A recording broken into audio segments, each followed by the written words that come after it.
Deus abençoe você. Vamos à palavra de Deus? Eu espero que hoje, até às 3 da tarde, a gente termine esse culto aqui, em nome de Jesus. Todo mundo feliz, né? Vamos jejuar aqui hoje juntos. Hebreus, está quase no final da Bíblia. Você vai abrir sua Bíblia aí.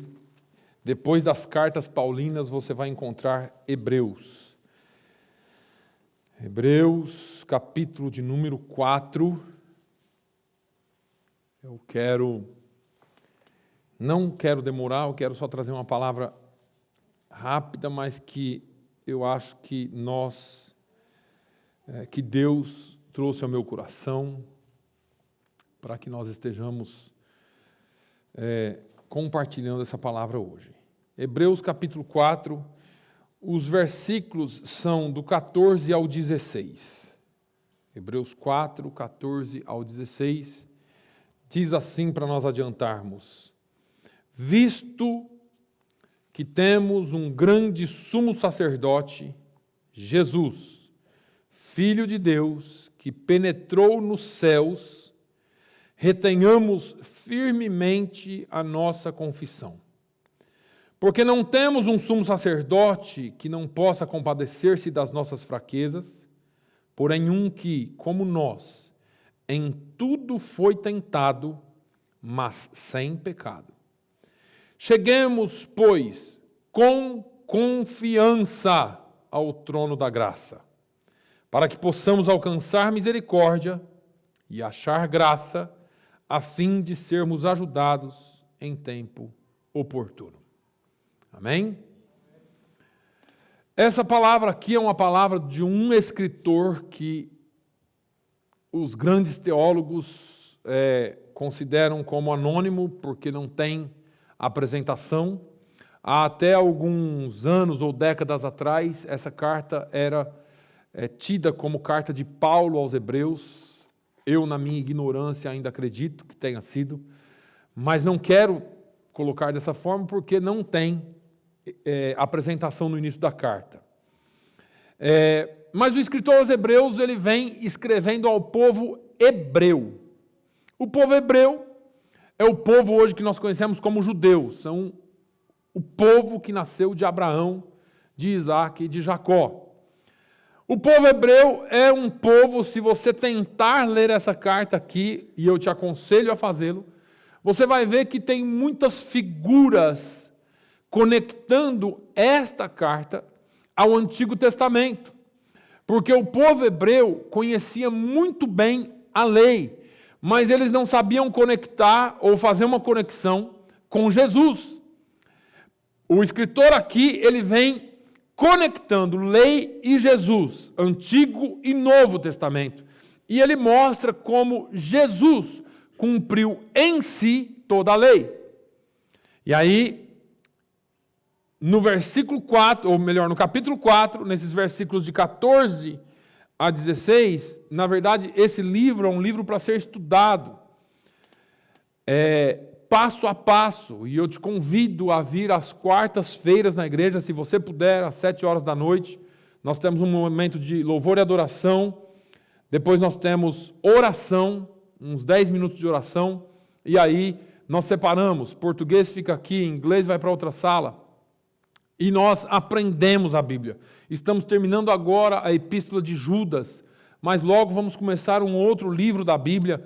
E é muito bom aprender a Bíblia passo a passo, porque você pega coisas que aqui não dá para eu te transmitir em meia hora, 40 minutos de mensagem. Então, e aí você traz perguntas, faz perguntas, não é daqui do púlpito aí para baixo, nós estamos, aqui fica mais fácil por causa de câmera, gravação, mas nós estamos aí, você pergunta, eu respondo, a gente acha a resposta juntos na Bíblia, e assim nós somos edificados pela palavra. Mas o escritor aos Hebreus aqui no capítulo 4, ele traz algo importante nesses versículos que nós lemos.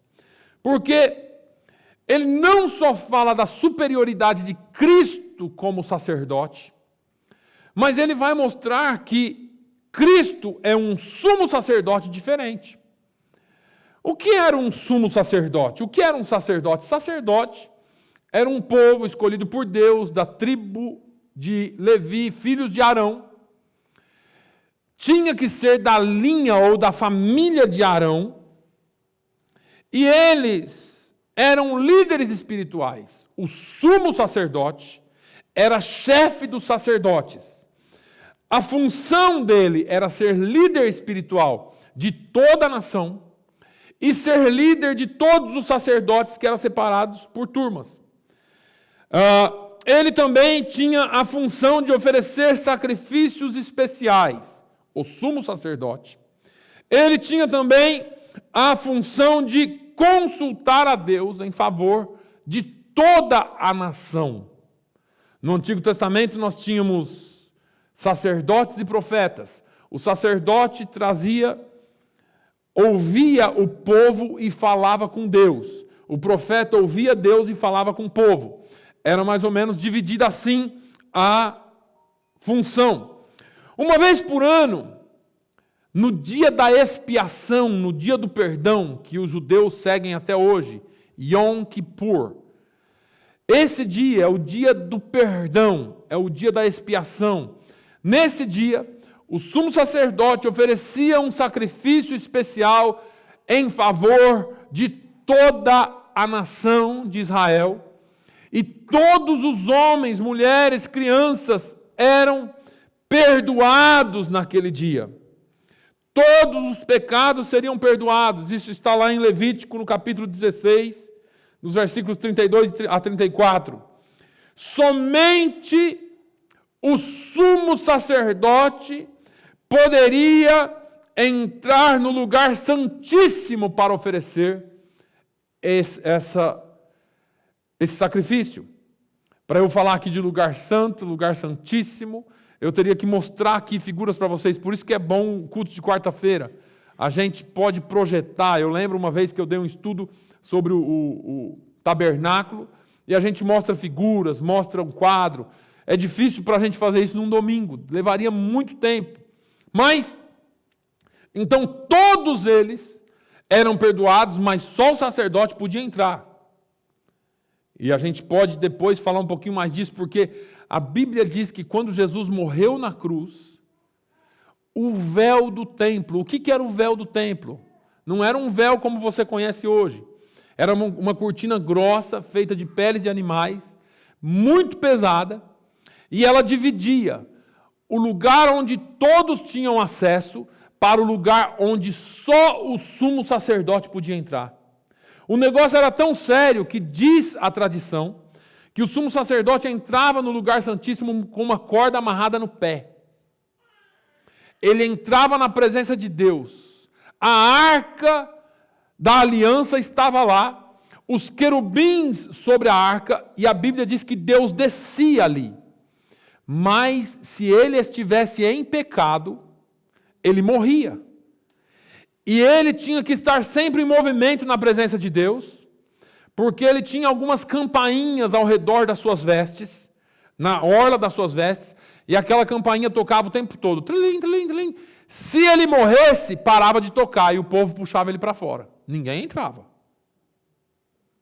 Isso é o que a tradição diz sobre essa corda. A Bíblia não fala sobre a corda. A tradição judaica diz isso.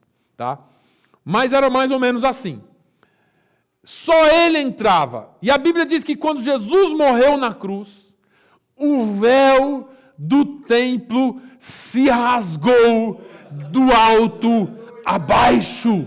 O que significa isso, pastor? Não é mais só o sumo sacerdote que tem entrada na presença de Deus.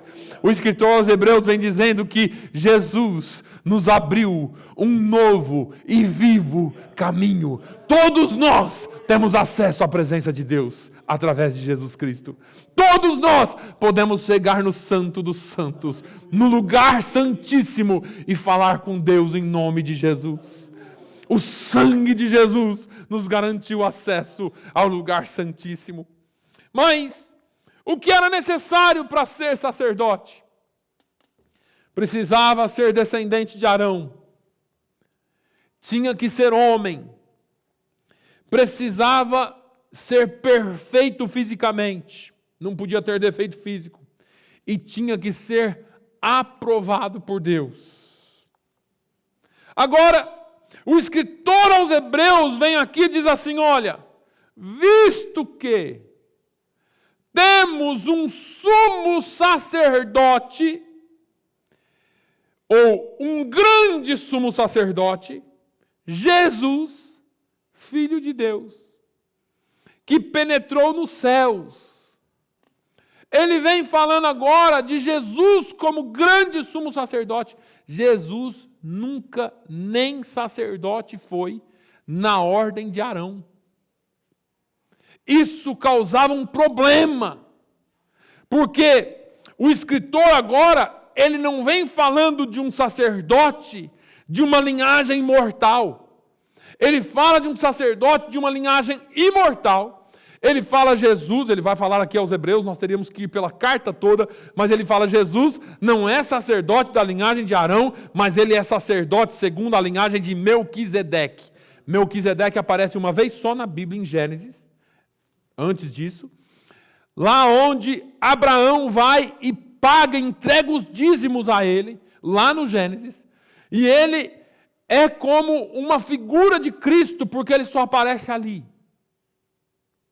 E ser da linhagem de Melquisedeque fala de uma linhagem eterna, não corruptível, não uma linhagem de homens que foram corrompidos, porque os sacerdotes foram corrompidos com o passar dos anos. Se você pegar os evangelhos de Jesus, você vai ver a corrupção que havia nos sacerdotes. Jesus amava o povo, amava as ovelhas, mas quando tinha os enfrentamentos com os fariseus, com os sacerdotes do templo, quem mandou matar Jesus? Foi o sumo sacerdote. Eles que arrumaram testemunhas falsas para que calassem a Jesus. Para que falassem de Jesus algo que Jesus não havia feito. E a Bíblia diz que Jesus não abriu a sua boca. E como ovelha muda que vai ao matadouro, ele foi entregue por nós. Ele se entregou por nós. Então, é muito lindo isso tudo, mas a gente precisaria de tempo para ir de coisa por coisa e não é isso, não é aqui que eu quero parar. Jesus é chamado de sumo sacerdote porque ele é da linha ou da linhagem de Melquisedeque. Ele ofereceu um sacrifício único, ele não precisou ir todo ano morrer na cruz. Como o sumo sacerdote fazia com cabrito ou com ovelho, todos os anos no dia da expiação. Jesus morreu uma única vez, e de uma única vez, de uma vez por todas, derramou o seu sangue como cordeiro perfeito de Deus, para limpar o pecado do mundo, não para cobrir o pecado, não para fazer uma camuflagem no pecado da humanidade, mas Jesus limpa de uma vez por todas e faz expiação do nosso pecado, de todos eles, passados, presentes e do futuro. Como assim, pastor? Não preciso mais nem me preocupar. Precisa.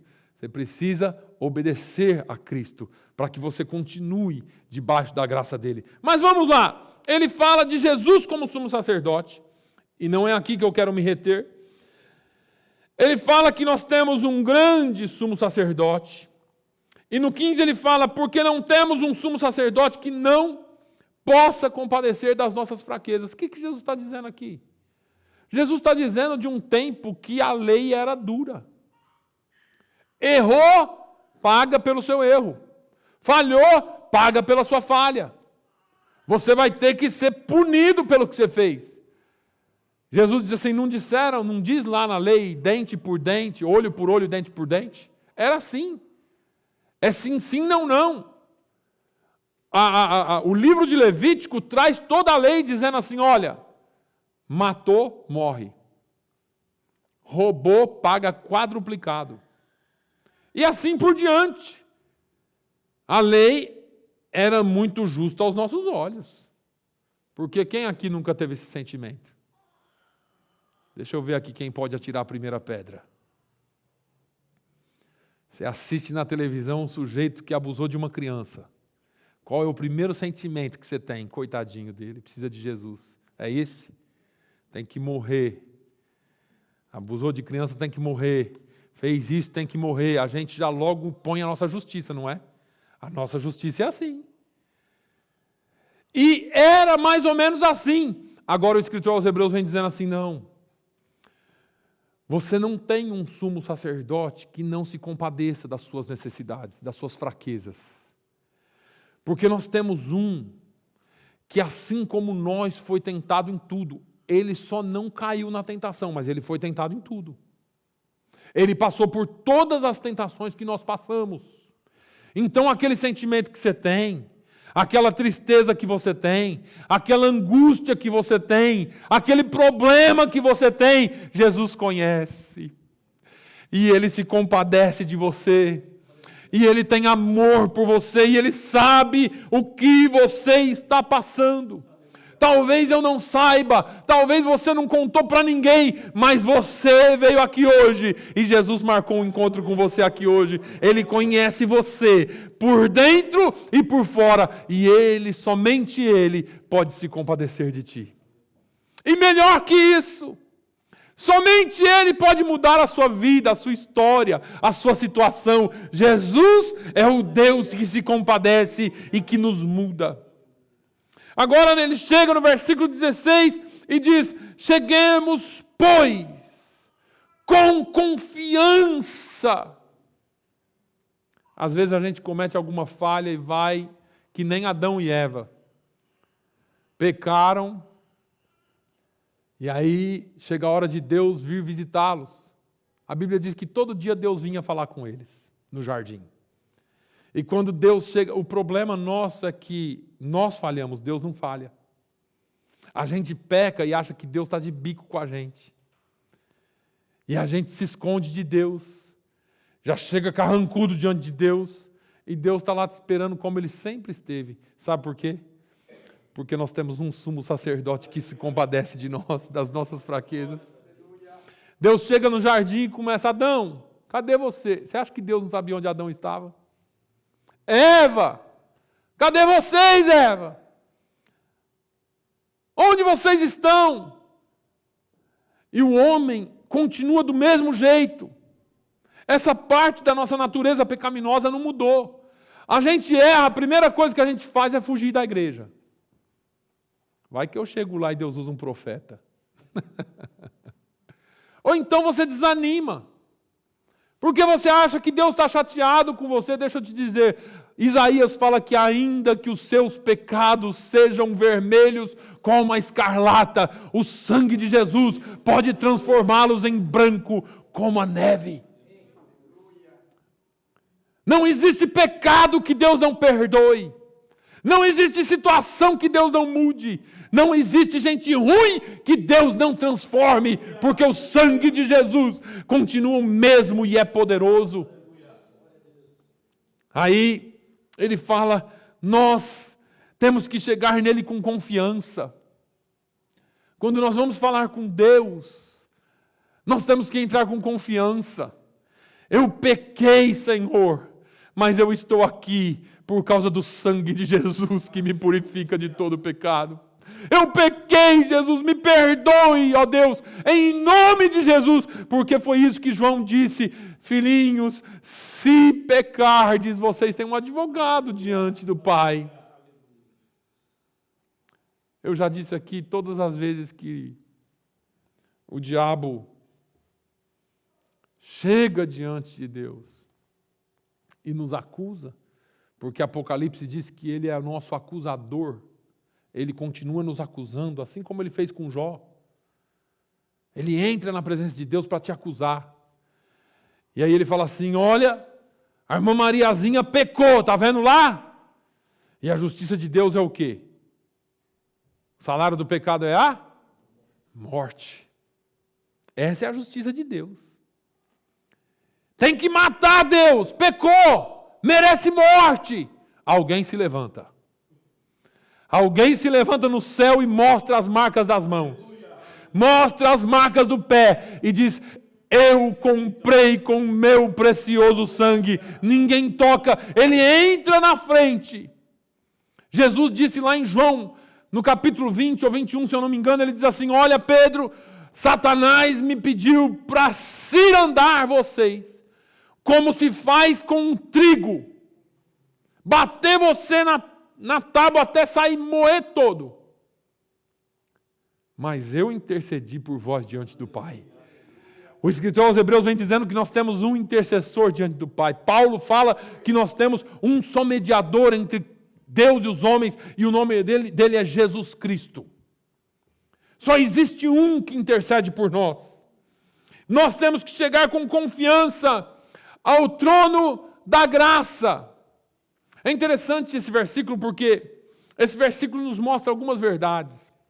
Nos mostra que se existe um trono, existe um rei. E se existe um rei, existe um reino. E se existe um reino, existem servos. E eu acho que a gente se encaixa em tudo isso.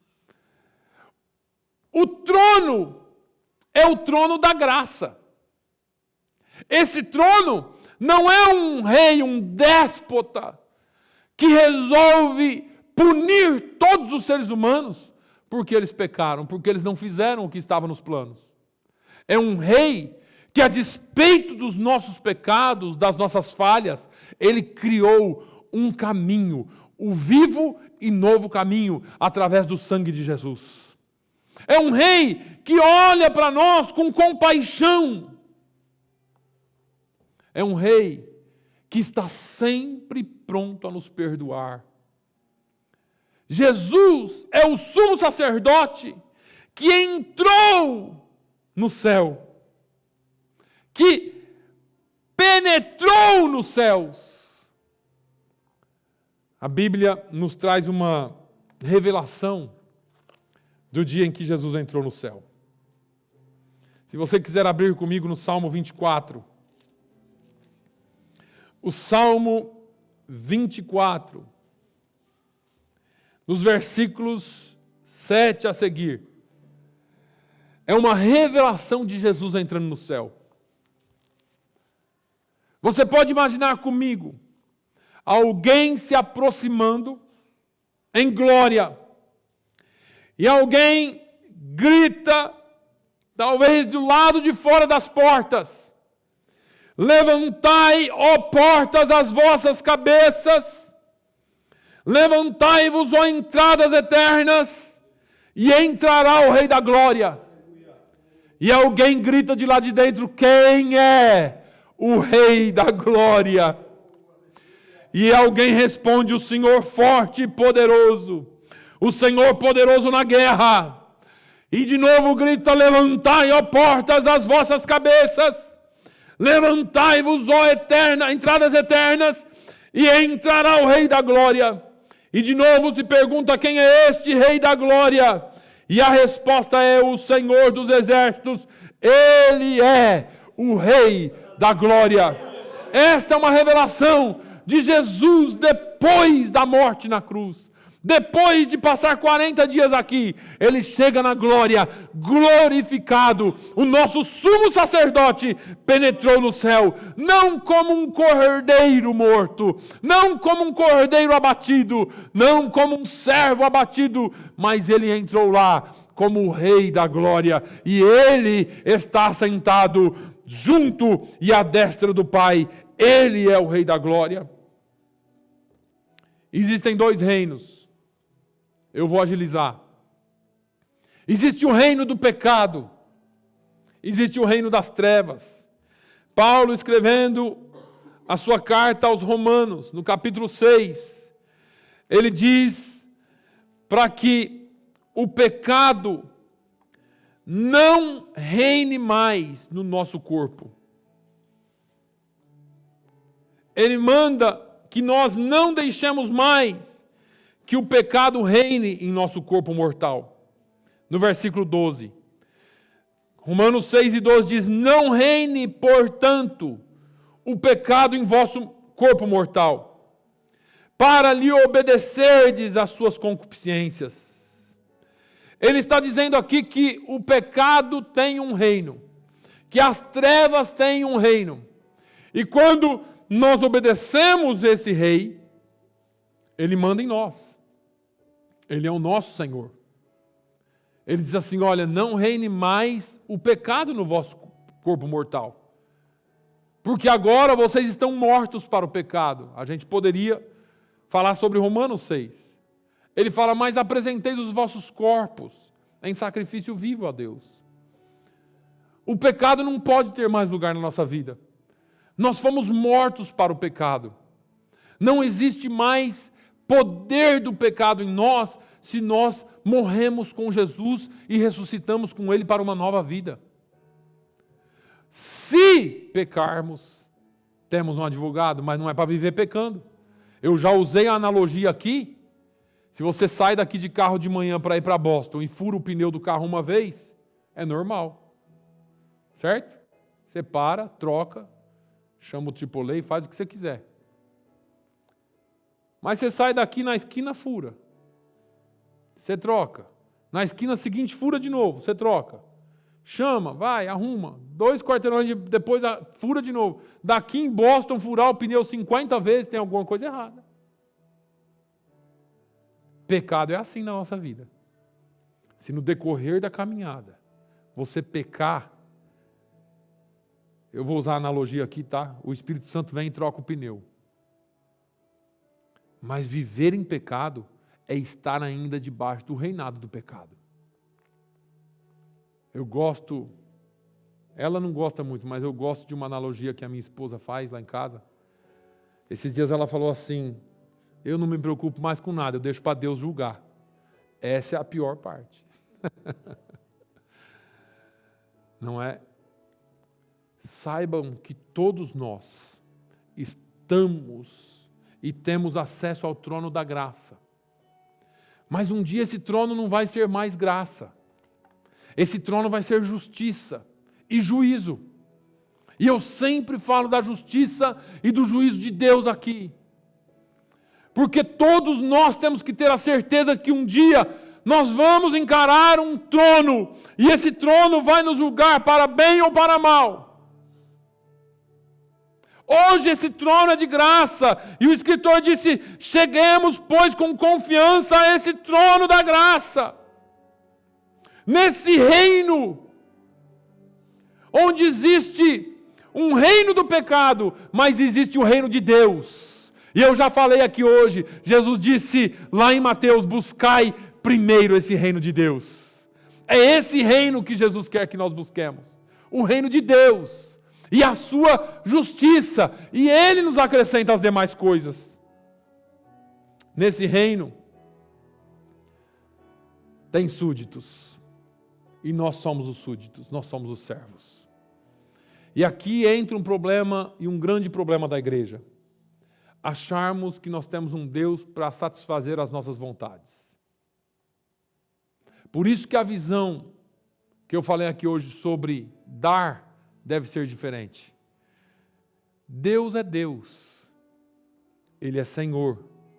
Ele entrou como Rei da Glória. Ele não é o nosso servo. Nós não determinamos e Ele faz. Ele não faz todas as nossas vontades. Ele diz que quando nós buscamos o reino dele, Ele acrescenta as demais coisas que são as nossas necessidades. As nossas vontades, às vezes, Ele faz por misericórdia. E isso tem sido invertido. Muitas vezes, existe gente declarando, profetizando e até determinando o que Deus tem que fazer na sua vida. Não, Deus vai fazer. Busca, jejua, Deus vai fazer, irmãos. Nós estamos vivos pela misericórdia de Deus. E eu costumo dizer que se Deus não fizer mais nada por nós, Ele já fez tudo na cruz do Calvário. Nós já temos a salvação, nós já temos o trono da graça que nós podemos nos aproximar. Nós já temos acesso a essa graça. Agora 1 Pedro, no capítulo 2 e no versículo 9, diz assim: mas vós sois a geração eleita.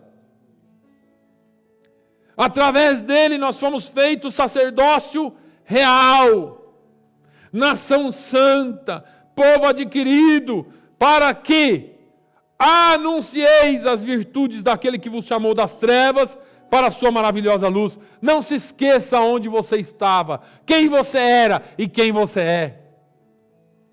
Vós que em outro tempo não erais povo, estávamos perdidos. Paulo fala que vivíamos perdidos em nossas falhas, desejos pecaminosos, mas Ele agora nos tornou povo de Deus. Vocês não tinham alcançado misericórdia, mas agora alcançaste a misericórdia. Nós somos servos. Jesus disse que nesse reino dele, em João 15,15, ele diz assim: eu já não vos chamarei mais de servos, agora eu vos chamarei amigos. É muito bom ser amigo de Deus. É muito bom poder contar com Ele. É muito bom você não pressionar Deus. E é muito bom saber que, independente daquilo que você passe, Ele conhece as suas necessidades. Esse mesmo Jesus, falando desse mesmo reino, Ele diz assim: olha, o reino de Deus é um reino diferente. Lá em Marcos, no capítulo 10, quando as mães foram trazer as crianças para Jesus tocar, Jesus orar por elas, abençoá-las, a Bíblia diz que os discípulos cercaram e disseram: não incomode o mestre não.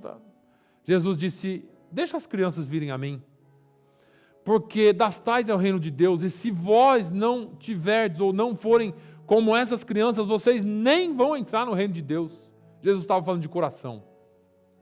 Um coração livre do pecado, um coração livre de toda malícia. Aí, essa palavra fala sobre graça e sobre misericórdia. Eu vou terminar aqui. Eu não quero me alongar hoje. Mas misericórdia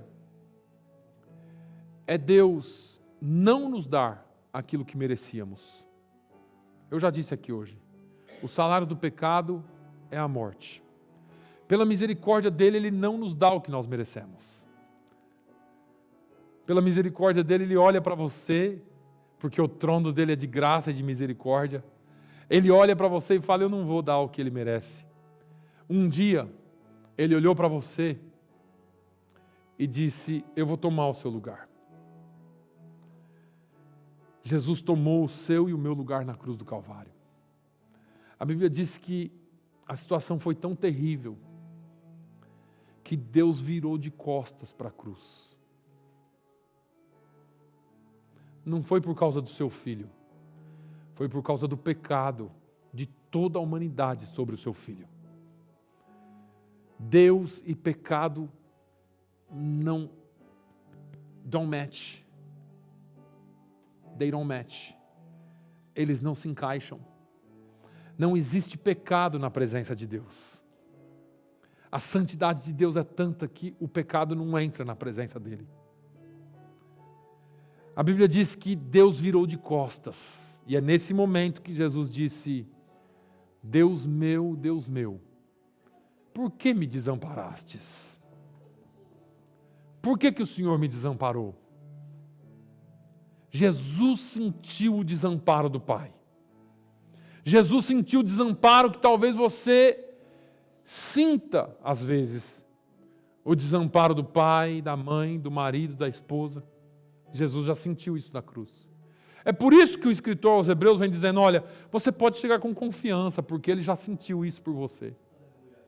Ele já sabe o que você está sentindo. Ele sabe o que você está passando. E aí, ele fala para nós entrarmos com confiança para que possamos alcançar misericórdia e achar graça. A graça foi aquilo que nós não merecíamos e Ele deu. Deus, na sua infinita misericórdia, nos coroou com a sua graça. Graça é dom gratuito de Deus. Não existe nenhuma obra, não existe nenhum pagamento, não existe dinheiro no mundo que possa comprar salvação. É só pela graça, e ela é linda. A graça de Deus é linda porque ela alcança a todos. Não existe homem mau, mulher má, que não possa ser perdoado e abraçado pela graça. Mas não existe nenhum bonzinho que não dependa dela para chegar no céu. Todos nós somos dependentes da graça. E é pela graça de Jesus que todos nós somos salvos. Sem essa graça, eu e você não estaríamos aqui. Sem essa graça não alcançaríamos jamais a vida eterna. É só pela graça que nós somos salvos. Cheguemos, pois, com confiança ao trono da graça, para que possamos alcançar misericórdia e achar graça, a fim de sermos ajudados em tempo oportuno. Deixa eu te dizer uma coisa. Tem um hino antigo que diz: espere só um pouco mais, só um pouco mais, e tudo vai passar. Tudo vai se resolver. Não existe problema difícil demais para Deus, quando nós chegamos com confiança ao trono da graça. Não existe problema insolúvel e impossível para Deus, quando nós chegamos com confiança ao trono da graça. Hoje Deus quer colocar fé no seu coração. Deus quer encher o seu coração de fé. Ele quer que você chegue diante dele com ousadia. Cheguemos, pois, uma outra versão diz, cheguemos, pois, com ousadia junto ao trono da graça. O Senhor quer encher o seu coração de fé. Qual é o seu problema? Qual é a sua dificuldade? Coloque hoje nos pés desse trono da graça, porque Jesus tem solução para o seu problema. Não existe nada nesse mundo que você não possa, através do nome de Jesus. É nele que nós podemos todas as coisas. É nele que nós temos confiança para conseguir aquilo que nós precisamos. Não há impossíveis para Deus. Feche os seus olhos. Feche os seus olhos. Eu quero que você coloque diante dele o seu problema. Eu não vou te convidar para vir aqui à frente. Mas se você tem uma causa que para você pareça insolúvel, hoje o trono da graça é acessível a você. Você pode chegar diante dele com ousadia. E com ousadia colocar diante dele e falar: Senhor, o Senhor conhece a minha necessidade. O Senhor conhece o meu problema. Eu vou parar de me debater, eu vou parar de brigar, eu vou parar de fazer do jeito que eu estava fazendo. Porque até hoje não deu certo. Mas diante dele e nas mãos dele, tudo nós podemos. Pedro fala para nós lançarmos diante dele toda a nossa ansiedade. Lançando sobre ele toda a nossa ansiedade. Porque ele tem cuidado de nós. Pai, eu quero te agradecer nessa manhã. Eu quero te agradecer, Senhor, porque só o Senhor é o Deus do impossível. Pai, em nome de Jesus, em nome de Jesus. Existem pessoas aqui com o coração quebrantado, e eu sei disso, não porque eu ouvi de alguém, mas porque o Senhor, ó Deus, o Senhor comunica. Existem pessoas aqui que estão com a vida a um fio, por um fio. Pessoas que já pensaram em desistir, pessoas que já pensaram que não existe solução, então nós vamos conviver com o problema assim como ele é, porque já que não tem solução, meu Deus, Tu és o Deus que sana todos os nossos problemas. Tu és o Deus que entra na nossa causa, na nossa casa e na nossa causa, trata com as nossas famílias, com os nossos filhos, esposo, esposa. O Senhor é o Deus que pode transformar situações. Enche-nos de fé, Senhor. enche-nos com a fé que vem do céu, e que nós possamos entrar com ousadia na sua presença, sabendo que o Senhor resolve as nossas causas, que o Senhor nos fortalece, que o Senhor nos faz passar pelo problema, e que o nosso descanso por fim não é aqui, mas que nós estaremos contigo na glória. A tua palavra diz que aquele que permanecer até o fim será salvo. Senhor, fortaleça-nos nessa manhã. Fortaleça-nos nessa manhã em nome de Jesus. Porque Ele vive, posso crer no amanhã, porque Ele vive, temor não há, mas eu bem sei que a minha vida